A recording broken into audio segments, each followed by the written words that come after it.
Good morning. Hope that your Wednesday's off to a good start. Mine is so far. Can't complain. Second cup of coffee, outdoor office, and another mug made by my favorite potter, aka the wife. And so, in both the last two Sundays, we have encountered this group of people that known as the Pharisees, and this coming Sunday in the sermon text we'll encounter another group that oppose Jesus right much, and those would be the Sadducees. So I figured with that being the case, I'd take a minute and just sort of look at more deeply at who these groups were, and then maybe just for fun see what their counterparts in today's church would be like. And so we've got these two groups, the Pharisees, and we saw them the last 2 weeks, the parable of the Pharisee and the tax collector. And then this past Sunday with Zacchaeus climbing the tree, and he was actually, he was a tax collector, but there were Pharisees that were grumbling about it. And then this coming Sunday, we've got the Sadducees that will show up. So who are they? So we're going to start off with the Pharisees. The Pharisees were that term is used dozens of times in the New Testament. Now, the Apostle Paul himself was a Pharisee. He was a Pharisee by training, and Pharisees show up a lot sort of as a foil for Jesus. They show up a lot of times negatively to point their fingers at stuff that Jesus was doing. If he's healing somebody on the Sabbath, there are going to be 2 or 3 Pharisees there that are grumbling because he did it. The Pharisees, though, you might almost say they get a bad rap in Christian circles, because in a lot of respects they were the best of Judaism.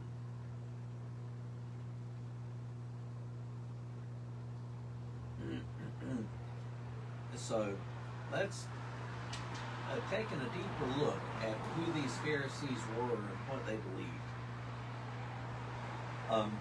The Pharisees believed the core for them was this: that the world is corrupt, the world is broken, it's evil, and that because the world is broken and corrupt and evil,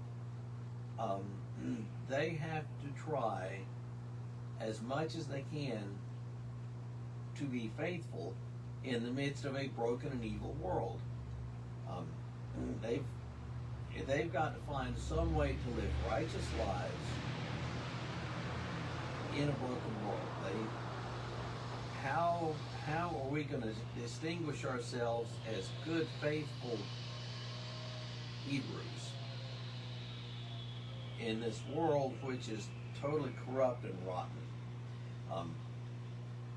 And there were actually 2 other groups within Judaism at the time that shared the basic outlook. Okay, basic outlook. You look at the world is broken, rotten, corrupt, evil.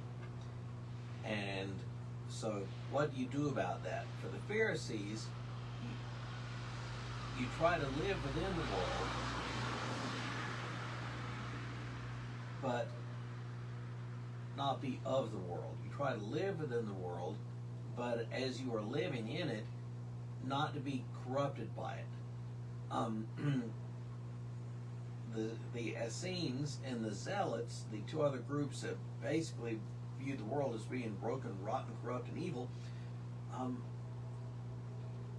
took different paths. The Essenes, their solution to a broken, rotten, corrupt, evil world was to get away from it, and so they moved down to the desert near the Dead Sea, and they set up the Qumran community. So if you've heard of the Dead Sea Scrolls, they were written and compiled by the Essenes down at Qumran. If you ever go to Israel / the Holy Land, it's a must stop to go to the ruins of Qumran. So the Essenes deal with this broken, corrupt, rotten, evil world by getting away from it. You go out to the desert and wait for the day of the Lord. And then the other group, the Zealots. The world is broken, rotten, corrupt, and evil, and so their solution isn't to try to live faithfully in that world or to escape it. Their solution is to take up arms and start a revolution.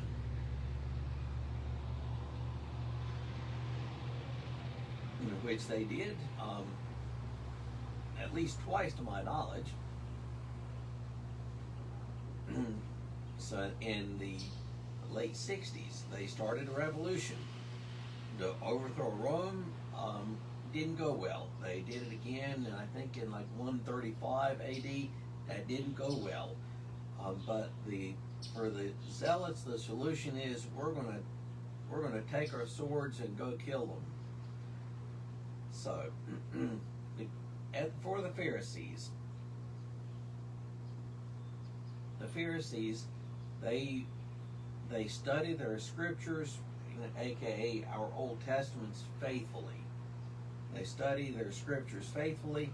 They do their best to abide by the law of Moses, to maintain their identity. They are so careful in trying to abide by the law of Moses that they built up traditions about how to abide by the law. In other words, they have rules for obeying the law, or laws on how to obey the law. They fasted, they prayed, they gave alms, they observed all the ritual laws, they tithed, they gave to the poor, all of these things. The Pharisees, more often than not, were the party of the poor or the middle class. Not many Pharisees were wealthy. Pharisees theologically had a robust belief in resurrection, which we share with them. The Pharisees believed in the presence of angels and demons, and nothing's wrong at all with what we've seen so far about the Pharisees. But the great Achilles heel for the Pharisees was that they tended to be self-righteous. That is the great Achilles heel for the Pharisees, just a self-righteousness. Now the Sadducees are a totally different group. So you have over here Essenes, Zealots, and Pharisees all believe the world is rotten and corrupt. The Sadducees are a totally different group, and they were the constant enemies and rivals of the Pharisees. When you read through the book of Acts, you'll find there's one occasion where Paul is hauled before the Jewish ruling council, the Sanhedrin, as it's called, and this ruling council was divided between Pharisees and Sadducees, and Paul looks up there at this mixed group of Pharisees and Sadducees and says that he is on trial for resurrection, and that starts a fight in the middle of the ruling council. Their fists are flying over the topic of resurrection because the Sadducees were having none of it, and the Pharisees did believe in resurrection. The Sadducees were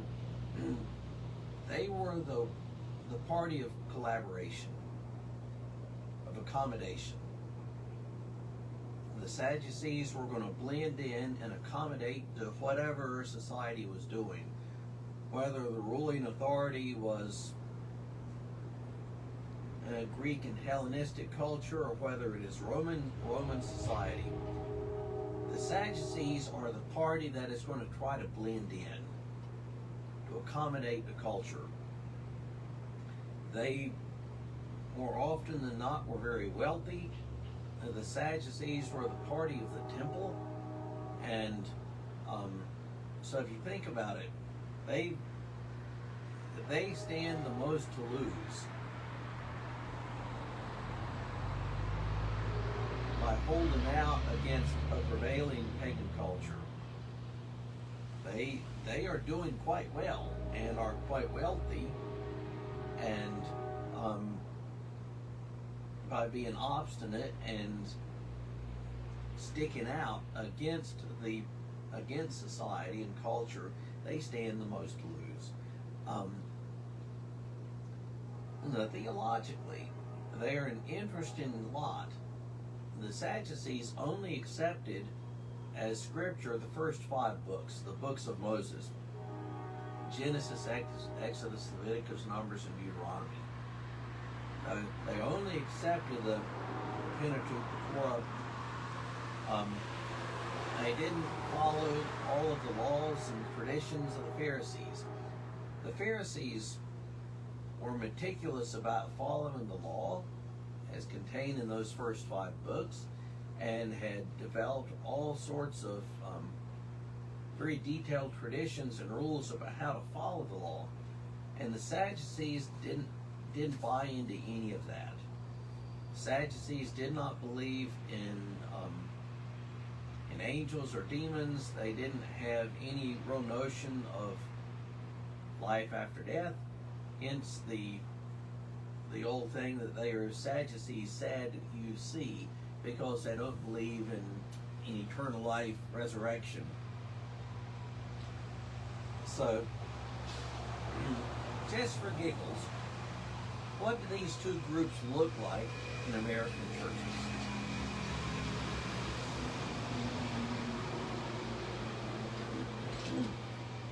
And I believe you see both of them in American churches. So, the Pharisee in the American church, the Pharisee is going to be there every Sunday. They're going to be there every Sunday. They're going to go to Bible studies. They're going to go to committee meetings. They are there. They're going to guard the church's traditions. They're going to be the institutional memory of the church. That's the way Aunt Sadie did it 100 years ago. They're going to know all of those things, all of the unwritten rules. The Pharisees are going to do their best to keep sinners out. They're going to stand at the door to keep the sinners out, lest somebody actually come in and meet Jesus and get saved. And they're going to be hardline. We don't want any long hair, any tattoos. We don't want any recovering alcoholics or recovering addicts. Not in our church. They're going to be there to stand guard at the doors. And they're going to love rules. Even if they're not biblical, they're going to love the rules. And the trouble with the Pharisees then and now is that is rigid adherence to the rules. They're going to follow them. Rather than being agents of light and grace, they're going to stick to the rules, whether or not the rules are actually even in the Bible. So that's the Pharisee. And you may have seen some of them from time to time in your churches. Now, what do Sadducees look like in our churches? And really, I think the trouble with our churches is that there are too many Sadducees. For a long time, the broader American culture was semi-Christian, I guess. And churches enjoyed sort of an elite, privileged position. And the values of the culture sort of reflected the values of the church. And for the Sadducees, for Sadducees in a society like that, that's perfectly fine. But the trouble is that the Sadducee today is going to be more a cultural Christian than a true follower of Jesus. They're going to be more a cultural Christian than a disciple of Christ. But the trouble is that right now, any notion of cultural Christianity is breaking down. Any notion of cultural Christianity is breaking down, so that what happens outside in culture does not reflect what happens inside. And when there's tension there, the Sadducees are always going to follow the culture outside. So for the Sadducee today, they're going to value political power over piety, material excesses at home and at church. Their morals are going to be shaped by Facebook memes and politics. And the modern Sadducee is going to claim to be a Christian, but in reality may not be. The Sadducee will probably have a Bible in the house, but won't know what's in it. The Sadducee, would be utterly stumped. If you asked them to look up 2nd Hezekiah. They'll go to the table of contents and go nuts trying to find 2nd Hezekiah, thinking that it's actually in there. Where the Pharisees is going to do their best to keep sinners out of the church, and they'll know what every sin in the book is. The Sadducees would have trouble recognizing that there actually is a sin, unless they consult Facebook or a New York Times poll. If you ask a Sadducee if they're a Christian, they will say yes. But if you look at their lifestyle, the way they live their lives, they won't be any different from their atheist or agnostic neighbor. So, there's some, the way I described it, yes, of course there are some, I'm embellishing a little, some stereotypes, but I think there's some truth there. So what do we want in our churches?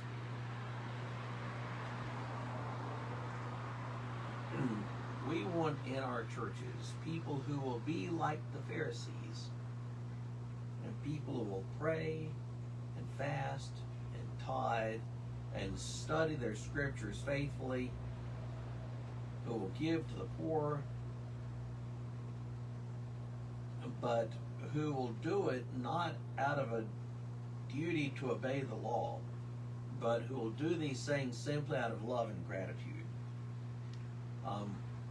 We want our churches to be full of Pharisees who will stand at the door and not to make certain that sinners are kept out, but who will stand at the door to welcome newcomers in, and even welcome sinners in so they might actually meet Jesus. We want Pharisees at the door who will study their scriptures and who will see the gospel as not something that has to be defended in fortresses that we call churches, but rather who study their scriptures and see the gospel as something to be shared and spread and lived out. So just think about that today. Where do we see Sadducees and Pharisees in our churches? And which ones do we want to have in our churches? Y'all have a great rest of your Wednesday.